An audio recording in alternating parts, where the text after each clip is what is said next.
Well, generally, people find themselves more mindful anyway, right? Because you opened up this level of awareness of details and significance that you maybe never had in your entire life. And so that gives you a real opportunity to focus your attention and stay mindful of your surroundings.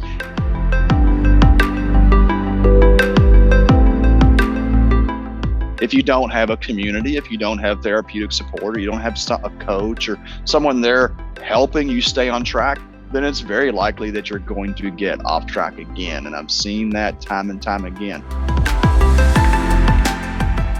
Welcome to the Mindfulness Experience podcast. I'm your host, Keith Fifeson.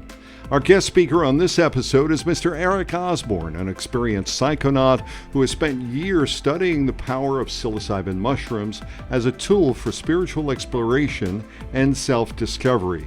You'll hear about his journey from the Roman Catholic Church to Jamaica to Louisville, Kentucky, where he is the founder and the lead minister for Psanctuary, a religious freedom restoration church and community that's dedicated to sharing the transformative effects of psilocybin mushrooms. Eric is the lead minister, he trains other ministers, and he works at bringing together communities to find their divinity in these sacred plants. Listen while we discuss the use of sacred plants and the process of working with new members and congregants. You'll hear about the sacraments, security, contraindications, and how Psanctuary provides sacred circles, conversations, group support, and deep integration programs that include a holistic approach to life and accountability. So tune in for an enlightening discussion about Psanctuary, the use of psychedelics in a church setting, and how you can get involved in the work that Eric is doing. I'm your host, Keith Fifeson.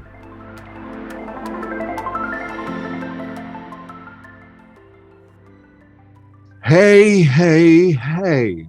Eric Osborne is in the house. Eric, what is going on at the Psanctuary? Oh my goodness, everything and nothing all at the same time. Okay. Shunyata, the zero and the infinite.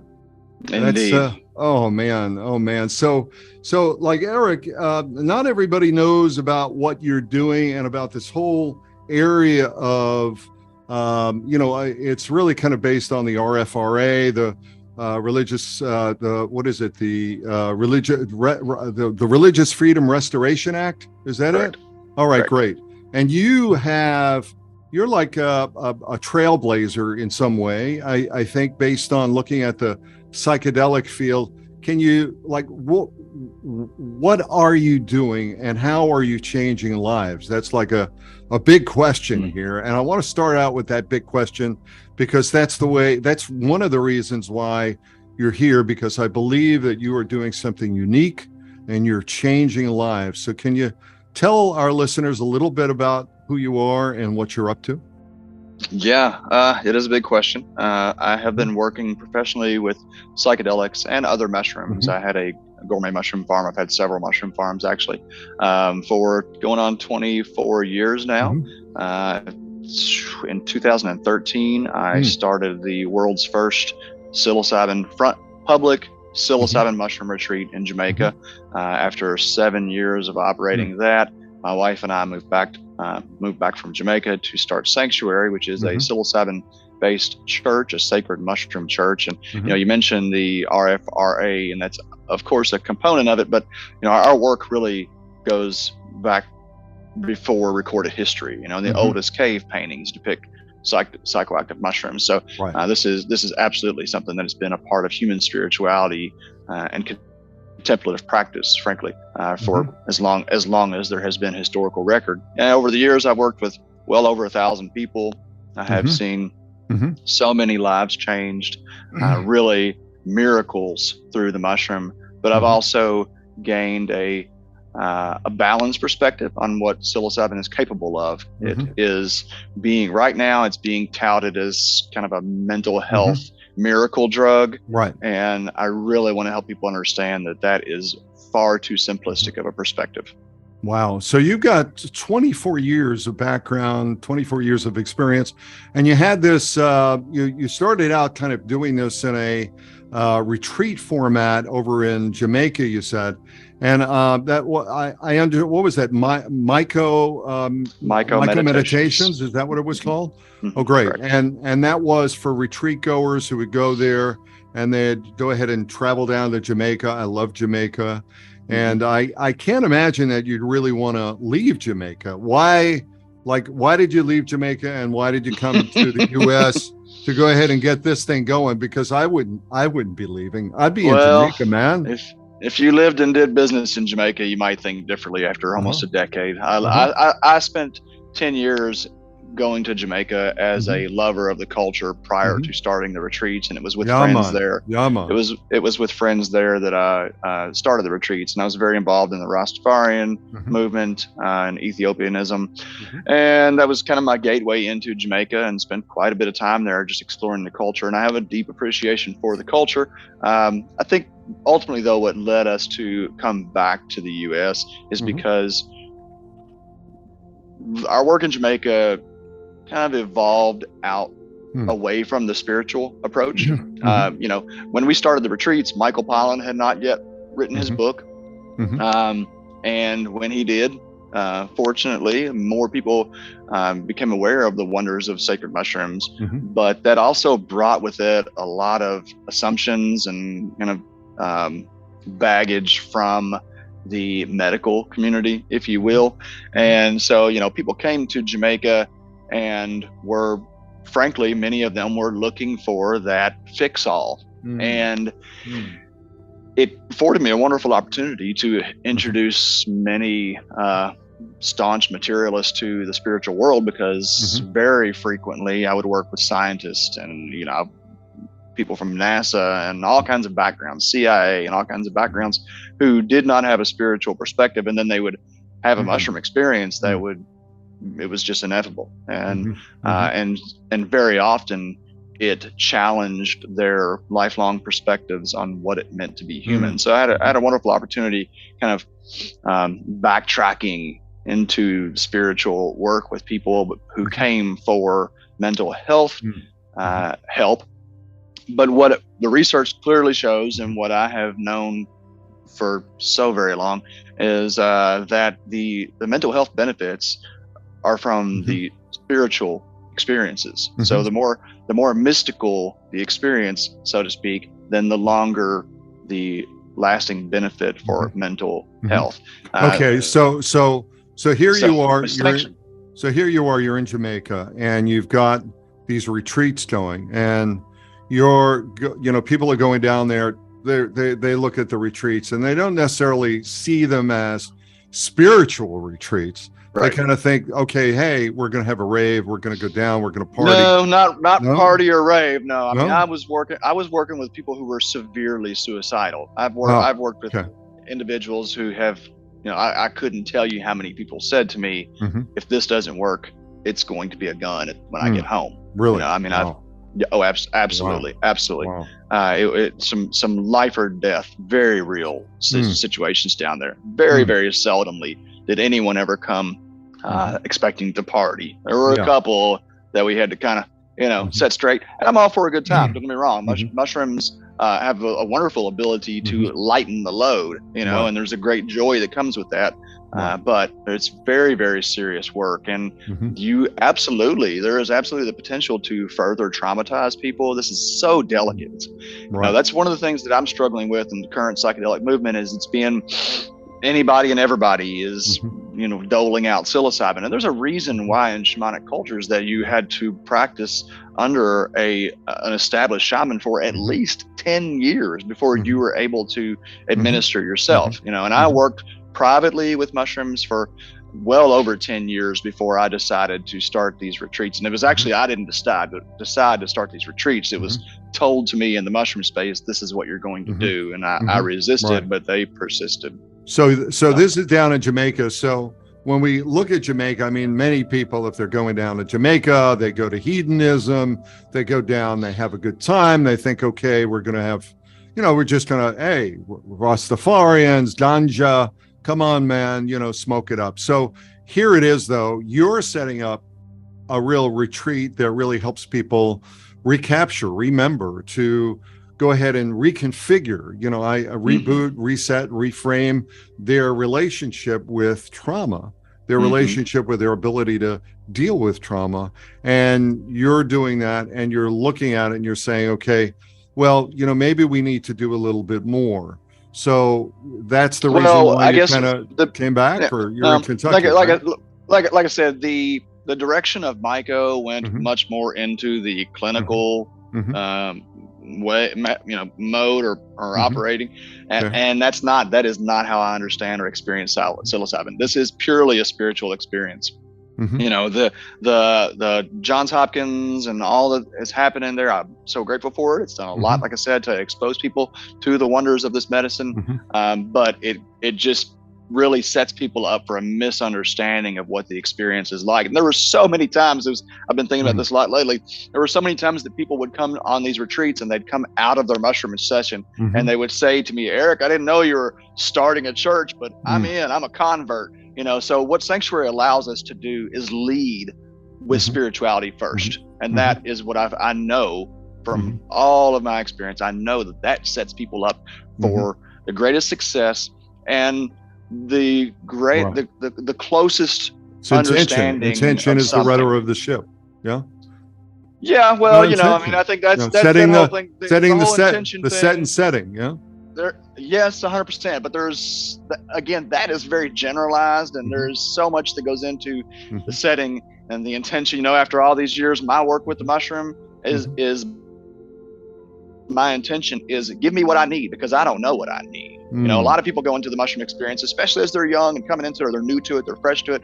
They have this checklist of things that they want to accomplish with the mushroom. And so very often you do not get what you ask for, but you always get what you need. So that's what I really always try to educate people to, is that you can trust this medicine like no other. Put yourself in a safe place with safe people, and you will have a profound and incredible experience. Now, it might not be what you've read about, and you may very well need a highly experienced individual there to help you during the session and to unpack the experience itself. But overall, this is such a safe and trustworthy sacrament or medicine, however you want to contextualize it. I love that. So, that Rolling Stones song popped in my head. You don't always get what you want, but you get what you need. You get what you need. Yeah. So when we start taking a look at your organization now, the Psanctuary, you're down in Louisville, Kentucky, right? Is that where you're from originally? And I noticed that you've got a license, a mycologist license, or you're like you're licensed by the state. I'm certified. I'm certified to identify and sell wild mushrooms. I help to create the certification program for the state of Indiana. That's where I had my original mushroom farm. I'm from Central Kentucky, but live in Louisville now. And I'm training myself to say Louisville rather than Louisville. That's how I grew up saying it. Okay. So Louisville rather than Louisville. Yeah. That's what I like Louisville, but but we've got members all around the country. We are in the process of starting our minister training program. So we are ordaining ministers in several states around the country. So I just really want to open up access from this spiritual perspective. Now you're in a position where you're head of the plant medicine church, the Psanctuary, right? We are working so hard to put everybody on equal playing field. I have the most experience, and there's a lot that I bring to the table. And right now I'm the only minister of the church, but it is, we strive for a non-dogmatic, decentralized organization where we are all, because the truth is we are all in this together. And that's one of the greatest lessons that I've come from the psychedelic experience, is that we are all truly one. That is not a metaphor. It's not, it is real. Right. Now, one of the things I read, which I really liked, it says, I do not worship any deity. Instead, I recognize that all life, all existence is creative source experiencing itself. And we call this creative source can never truly signify the underlying ineffable reality. And I went through a 2-year interfaith minister process, ministry process, over at the new seminary and was ordained at St. John the Divine. I'm wondering, and I certainly believe in universal source, and I totally am in simpatico, and I really resonate with that. I'm wondering, from your experience, are you ordained in any way, or you just, when you start an RFRA, the Religious Freedom Restoration Act, when you start the church, you take on that role? I'm just wondering what your background is, and from a counseling perspective, how that integrates itself into the work that you're doing. I don't necessarily believe that you have to go to school to do any of that, but I do believe that there has to be some sort of a counseling process or some sort of a process internally that allows you to work with your congregants, work with your ministers, go ahead and, work with, and certainly I think under the RFRA, there are certainly some, boundaries or some requirements that you've got to have as a church, right? So can you speak to any of that stuff? So, wow, yeah, there's a lot there. I know there is a lot to unpack. Sorry. No, it's okay. It's okay. I mean, my background, I grew up as a Catholic, a very devout Catholic, until the sex abuse scandal unfolded, and then I exit stage left. And I have always been a student of esoteric spirituality. Right now I'm reading Course in Miracles. Since the age 13, I've after reading the Bible a few times, I just went into the Quran and to the Dead Sea Scrolls and et cetera, et cetera. So I have a lot of personal study in various spiritual perspectives. My training is in education. So I was a middle school teacher for 7 years. And really that's what I consider myself still most to be, is an educator. My work is to educate people on how they can access that source within themselves, how they can use the mushrooms to access the source within themselves. As far as ordainment, I am ordained by Psanctuary. When we started the church, there are certain guidelines and regulations that you do have to follow in terms of your board and voting and all that. But a newly formed church has the right to ordain its ministers. So no formal training in counseling or therapy, but I have had multiple therapists who have come to my retreats and been a part of my work say that I am one of the most effective therapists that they've seen. I have extensive experience in facilitating large group integration circles and of course the psychedelic experience itself. So it's just really come out of just a deep love for my fellow humans and wanting, just helping others explore themselves. And that's why I'm not afraid to talk about anything, because I want to help everybody else, and those around me be able to talk about anything as well in a safe way. So when we start taking a look at the church and the congregants and the members, do you because we're taking mushrooms here, and obviously there are certain contraindications based on the individual and based on their background. So do you see any problem with any of the members, and do you have a process in terms of bringing people in and having them, like I say to you, hey, Eric, this sounds great. I'm coming down to Louisville, and I want to go ahead and, I want to take part in one of your, in one of your sacraments. How do I go about doing that? There are two main components in having the protection of the RFRA. The first is sincerity. And so we want to ensure that all of our members are sincere in their approach. So there's a 5-step process that even includes an interview. My wife, right now, her and Athena are doing. Is that Courtney is your wife? Right? It is. Yep. Okay, yes, great. Courtney. And Athena, who was at MICO with us and came back up as well. They're up there doing an intake call right now with 8 new members. So there's a 5-step process that includes an interview and medical history. And we want to really understand that, safety is paramount, and sincerity as well. And then the other component to protection under the RFRA is what's called diversion protection. So ensuring that none of the sacrament goes to the black market. So we monitor all of our sacrament, document how much we've used and where it's gone and all that. So those are the two kind of components of protection. And we exclude anyone. So the pharmaceutical contraindicators for psilocybin are any form of lithium. 50% of all people who are on lithium and consume psilocybin have epileptic seizures. And then we exclude schizophrenia, or anyone who has had a family history of schizophrenia and is under the age of 30, and bipolar 1. Some of this, what I have learned and experienced over time, is that first and foremost, there's a lot of misdiagnosis. It's hard to misdiagnose schizophrenia, but bipolar is one that there is a lot of seeming misdiagnosis. So I have kind of been more case by case basis for those individuals, because it's, as one of my friends who struggles with bipolar disorder said, he would rather be an occasionally manic bipolar person with psilocybin than a suicidal person without psilocybin. So when you get to someone like me, I mean, I'm 67. I mean, does it matter what age you are? Do you look at hypertension? Do you look at No. I've worked with people in their 90s. I've worked with individuals with heart conditions. It's incredible how safe psilocybin is from a physiological, toxicological perspective. It's really incredible. Now I've had medical doctors who were on psilocybin and were experiencing the internal fire that can sometimes come out of the experience, and kind of freaking out.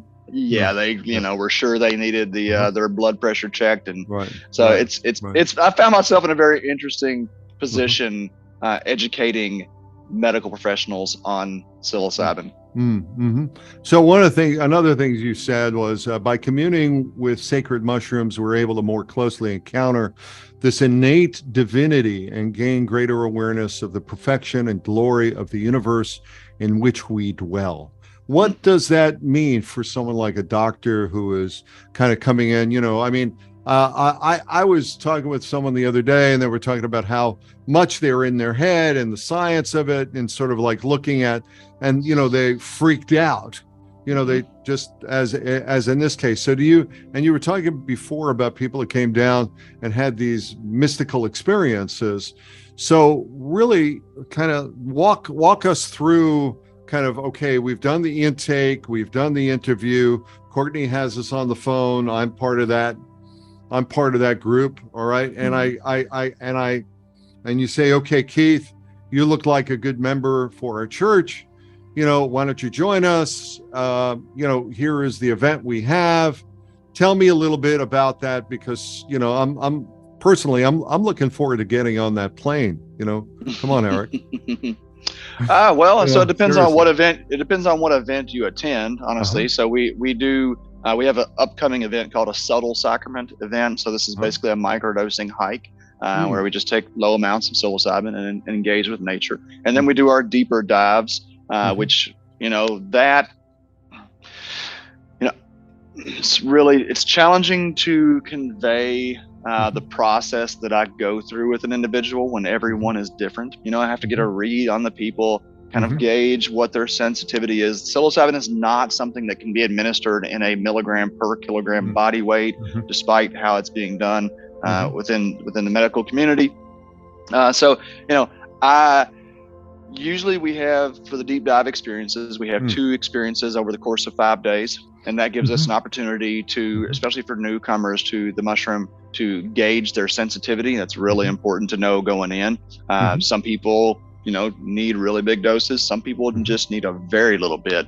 And what I'm always trying to do, particularly on the higher dose sessions, is get someone to a place where, as much as we can shut down that egoic self. The default mode network, the referential side. Yeah. Exactly. And allow them to experience this ineffable. And sometimes it's terrifying. Sometimes it is exhilarating. The experiences are all across the board. So just being there and supporting people as they go on through their experience. And then, some people, I don't know what kind of trauma background you have, but if you're coming in as a relatively healthy normal, then you're probably going to need a little less support. Maybe not. Mm-hmm. You may be more apt Right. to have conversations that really extend into the philosophy of existence and this kind of encounter with the mystical. Or if you're someone who is coming through with a lot of trauma, then we're probably going to have to spend a significant amount of time working through that in the weeks and months afterwards. So one of the most important things that Psanctuary is doing that we're not seeing anywhere else right now, and this is one of the biggest lessons that I learned from my work in Jamaica, is we are building an intentional community to support each other before and after their experiences. I sent a lot of people home from Jamaica without the support they really needed, honestly. And it's impossible for one person or one organization to be that ongoing support for 1,000 individuals. But if we build by building a community of solidarity, then we can provide that support intrinsically. So that's what church really means to me, right? This is about community of support, a community of people who are exploring spirituality, who, we maintain that we have far more questions than answers. And that's just kind of the stance that we'd like to take. So, in terms of coming down, we do camping retreats. And, I guess, people think about this a lot of times in terms of what are the accommodations and what is the setup like. And personally, we do some retreats that are a little more comfortable. But can I get feather pillows? You could probably get feather pillows at some, but where I think where it really gets, where there's some real opportunity to just get into the work is our camping retreats, right? Okay. So here's the deal. You're seeing people taking mushrooms in a research laboratory, and they've got their eye shades and they've got their headphones, and it looks very looks very succinct. Like, you take the mushrooms, you have this experience, you come out and you say, oh wow, that was incredible. Not a lot of nature there. Not a lot of nature there. Not a lot of dirt. And the truth of the matter is, mushrooms are often very snotty. There is purging that sometimes happens. There's crying and sweating, and it's just like you get dirty, you get uncomfortable. And so the camping retreats we have found to be a wonderful opportunity to, yes, first and foremost, immerse people in nature, which is where I experience spirituality the most. Dark skies, stars, the whole thing. Stars, the sunset, the sunrise, creeks and ponds. Kentucky's a beautiful place. We've got wonderful deciduous forests here. And then to just go ahead and get in the dirt, because at some point you're gonna get dirty. If you take a big enough dose of mushrooms, it's gonna get a weird. So you might as well, and like doing that in a 4-star resort with pillows. It's not with my feather. So my feather pillows ain't going to work in the town. Huh? All right, I get it. I've seen many feather pillows ruined. I'll say that.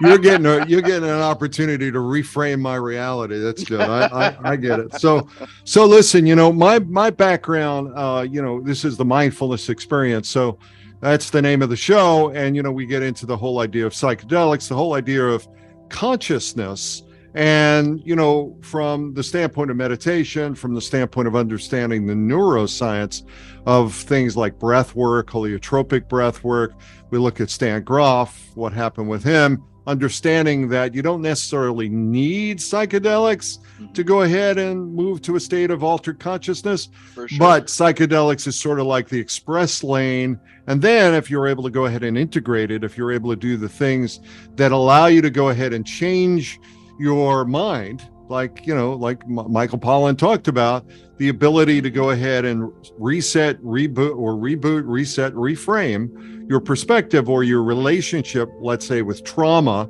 I'm a health and wellness ambassador for the Heroic Hearts Project, working with vets and people who have trauma. So really understanding that whole area is really important. What part of meditation or mindfulness, where does that fit in all of this from a self-care, wellness approach, if you will, as a part of your integration strategy? How do you bring that sense of equanimity, that sense of calm into, the experience? Because, man, I've gone on, let's say I've already done it. I've been on I have had the tent, I've purged, I've gone ahead and had that, oh my God experience, that OMG. And I am like, oh, okay, I get the fact that the person who traumatized me, who sexualized me as a kid, was a human being who was sexualized himself. I forgive him. Now I'm left with that. And, I'm walking away.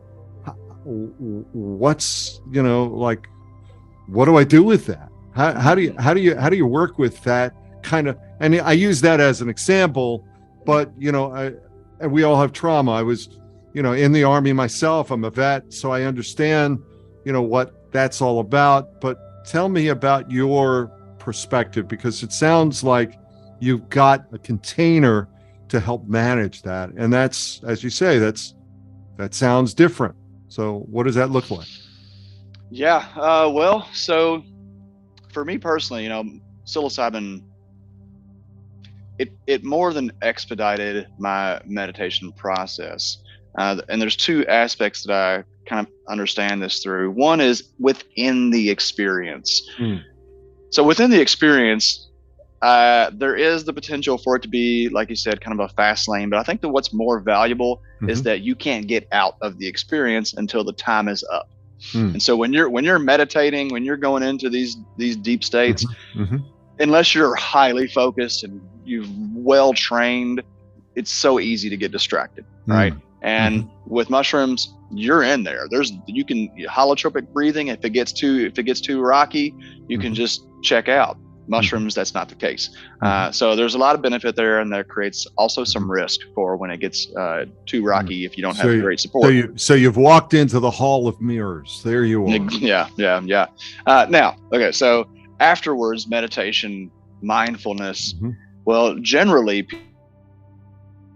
people find themselves more mindful anyway, right? Because you opened up this level of awareness of details and significance that you maybe never had in your entire life. And so that gives you a real an opportunity to focus your attention and stay mindful of your surroundings. If you don't have a community, if you don't have therapeutic support, or you don't have a coach or someone there helping you stay on track, then it's very likely that you're going to get off track again. And I've seen that time and time again.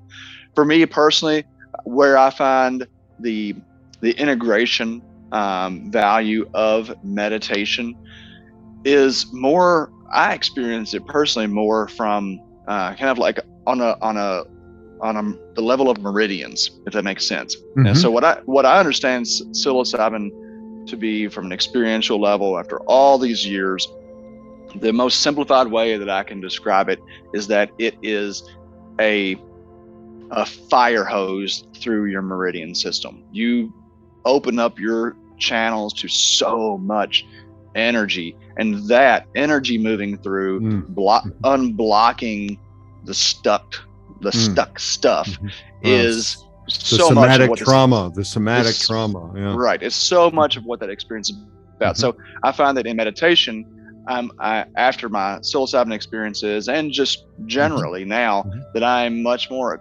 able to feel that energy moving through me and allow it to move through.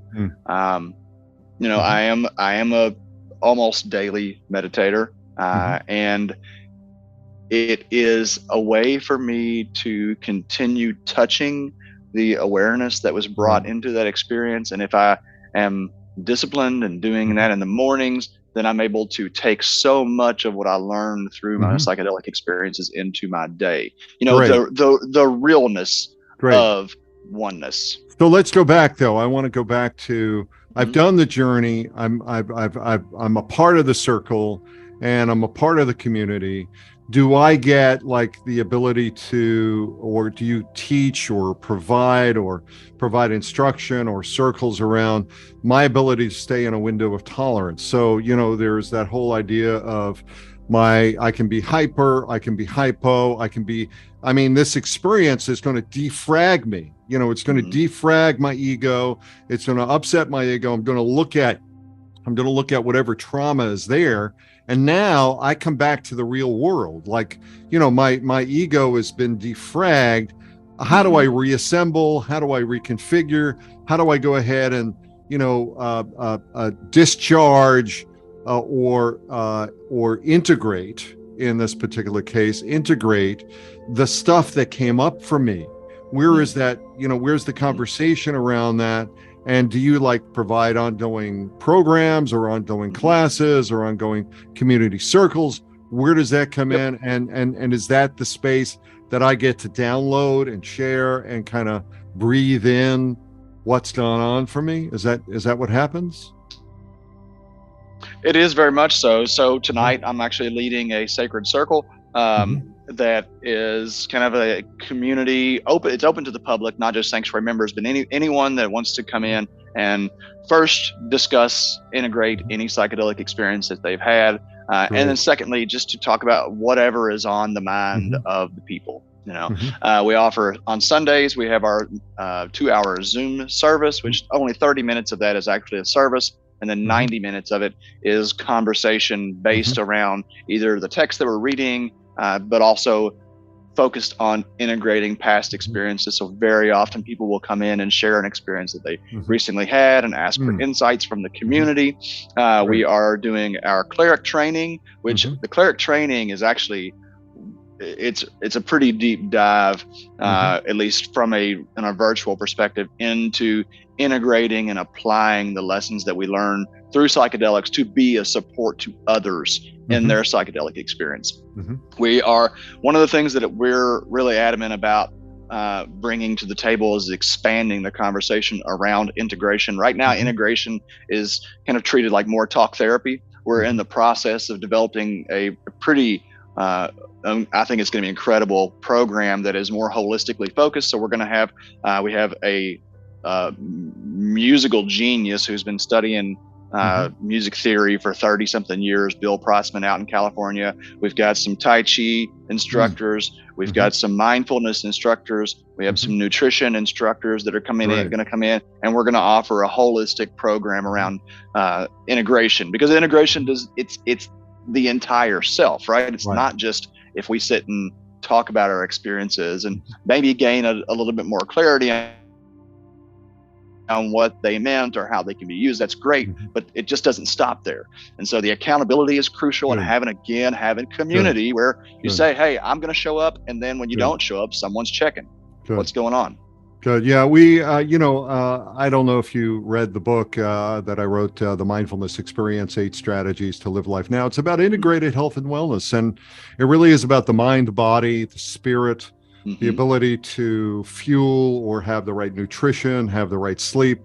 So those are the 5 primary inside-out strategies. And then the outside-in strategies are your relationships, the environment, and your aspirations. So for me to hear what you're talking about doing, is great, because it sounds like a really good integrative approach where you're really looking at the whole person, which is, if anything's out of balance. I mean, if you're thinking, if you're self-talk is destructive, if you're not eating the right food, if you're not taking care of your body, I mean, all these things don't they don't pay rent. They destroy the house, as I like to say, So that's really fantastic. And I have one final question for you, because I think it's very important. I'm looking at the time, and our time is just kind of zoomed by, which is sort of a pun in today's day and age when we're all using Zoom. But tell me, what opportunities or problems do you see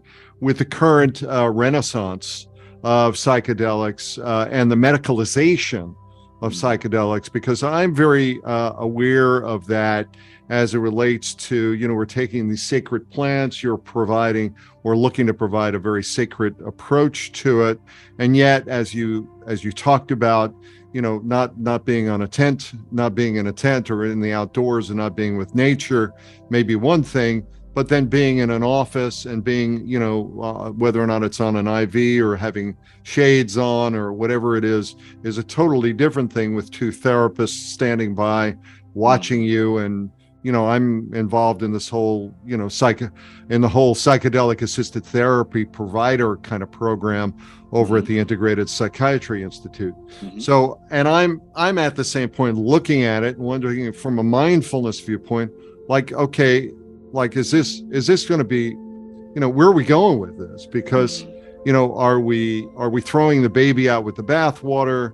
What are we going to miss? Because there's really kind of I think that there's some appropriation of sacred plant medicines, and yet at the same point, I think from the tip of the spear, the medicalization and the 22,000 research papers that have been done on these plant medicines since the 30s, 40s, 50s, 60s, and so on, and now we see the resurgence with Rick Doblin is really positive. So can you give me your perspective about this in terms of your view? Like, are we on the right path? Do you think that we're going to see some problems here? Do you think there's going to be a rise of more churches, more, based on the RFRA? What's your view? Yeah. Well, I think that the most immediate issue that we're seeing is that people, because the research is being presented in such a way that the outcomes seem so overwhelmingly positive that people are coming to psychedelics with false expectations. It's also being presented in a way where it just kind of seems like trip sitting, if you will, is like babysitting. And it is not. These experiences, I cannot even tell you how many times I've had to do some real crisis management in the middle of these experiences. And the researchers have too. You're not seeing that get published, right? So there's some cherry picking happening right now that I think it's being done to advance an agenda, which is the legalization or the accessibility. So I see value there, but there's a lot of concern there. We were deeply involved in what happened in Oregon, and in all the regulations that Oregon put in place around psilocybin, there was not one single conversation about dosing, the level of dose which is administered. And that is a crucial topic to be considering. I could go for so long talking about that. So there are a number of real risks that I think are coming from naivete. Now, the benefits or the opportunities, what I think we're really going to see, and here's I've started working on a little social media video for this morning. I'm super grateful for all the research, but we don't need to research psychedelics to know that they're safe and know that they're effective. Like I said at the start, these have been part of human history for thousands and thousands of years. And so what I think the opportunity that really exists is to breathe life back into American spiritual practice. We have seen that, for what it's worth, there's lots of value there, but the modern religion is I don't want to sound too critical, but it lacks the direct experience. You go into church, you have the thing, you go through the thing. There's a reason why 60% of Americans are no longer going to church, because it's not fulfilling anything for them. And that's what psychedelics do. They give you the direct experience, and that's what people need. So I was a little resistant to the language and speaking in terms of a church, because I have so much religious trauma myself, but now I'm embracing this as an opportunity to bring back the real meaning of what church and the spiritual experience is all about. So it's like the thing that came in my head was like I was back in the Wizard of Oz, looking at the Emerald City, and we're off to see the wizard. But in fact, what you're saying is, I think what we're really looking at here is that the plant medicine is the teacher, that you yourself are the wizard. Yes. And that you yourself have the power within you to go ahead and manipulate, you're behind the curtain, you're what is it? 95% of our consciousness is unconscious, right? 5% is conscious, 95% is unconscious. So it's the ability to make conscious what's unconscious through the use of the plant medicines, through the use of the opportunity to go ahead and do some work to recognize that you yourself have the power to create. And I think that's a beautiful thing. So Eric, how do people get a hold of you and find out more? I mean, this subject we could dive into in so many areas. I think we've just literally touched the tip of the iceberg here. But how do people find out about you more? I want to lift you up and lift up your work here. Tell people a little bit more. Thank you. Yeah, you already mentioned Psanctuary with a P. That is the main organization. My wife, Courtney, and I also host the Psilocybin Says podcast, where we discuss lifestyle through the lens of psilocybin. Thanks. And, I'm on social medias myself, but I'm gravitating off of them as I get busier and busier, thankfully. But you can reach out to me. My Instagram is Spore Spreader, and that's what I do the best, to spread the spores of love. I'm on LinkedIn and all the stuff. But we also got a pretty rocking YouTube channel as well for Psilocybin Says. So if you look up Psilocybin Says or Sanctuary with a P, you will come across my work and be able to find some kind of access point. You might not get me directly initially, but and then also, our Zoom Sunday services are open to the public. It's on the website. There's a link there. All you do is enter your email. You get access to the service. Right now, we're running about 50 people per service, and we get a lot of really great feedback on how this helps, kind of inspire people for their week ahead, process experiences they've had, just having conversations that most people are not having. Great. So Eric, ERIC Osborne, OSBORNE, Osborne, Eric Osborne. You can find him at the Psanctuary with a P, and certainly put your name on the email list. I did, and you'll get some regular updates in terms of the church, in terms of the work that they're doing. And it's very exciting. Thank you, Eric, for joining us here. And I look forward to future conversations with you. Thank you for dropping all your knowledge. It's very, very helpful. Thank you, Keith. Happy to be here.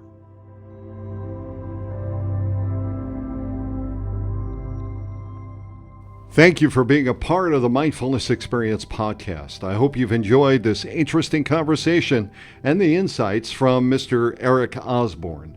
I hope he gave you some of the insights you needed to understand Psanctuary in the church and the plant medicines and how you can use them and how you need to be careful about their use at the same time.